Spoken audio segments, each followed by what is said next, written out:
क्या उद्धव ठाकरे बाजी हार चुके हैं? एकनाथ शिंदे ने उनको झटका दे दिया है, शिवसेना उनके हाथ से चली गई है या अभी पिक्चर बाकी है?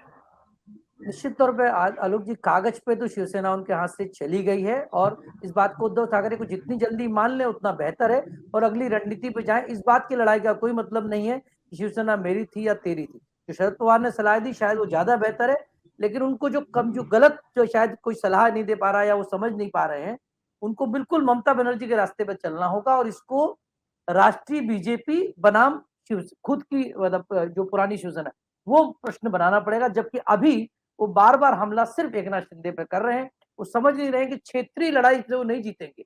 उनको ममता बनर्जी की तरह अस्मिता का सवाल खड़ा करना पड़ेगा और बार बार ये आरोप लगाना पड़ेगा कि केंद्र की बीजेपी या केंद्र की ताकतवर सरकार मुझे दबा रही है। तब उनको सिंपैथी की तरफ जाना पड़ेगा और तब उनको निश्चित तौर पर फायदा मिलेगा, क्योंकि महाराष्ट्र में ये कॉमन सामान्य वर्ग में ये राय रही है कि दिल्ली ने हमेशा महाराष्ट्र के साथ अन्याय किया है।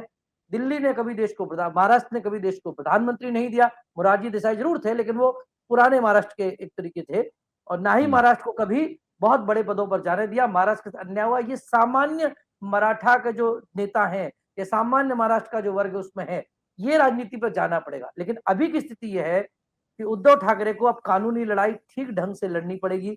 उनको कम से कम इतना कहना पड़ेगा कि ठीक है, आपने उनको दे दिया शिवसेना, ये चुनाव आयोग का फैसला, लेकिन मुझे क्यों नहीं दे रहे कुछ, इस पे भी सवाल उठ सकते हैं।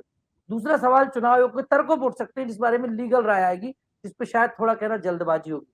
लेकिन जहां तक सवाल है जमीन की लड़ाई का, तो उद्धव ठाकरे के लिए अभी सत्ता बचाने से ज्यादा जरूरी साख बचाना जरूरी है। और उद्धव जी को इस पूरी लड़ाई को जितनी जल्दी उसे अस्मिता की लड़ाई में बदलेंगे, उतनी ज्यादा उन्हें फायदा होगा।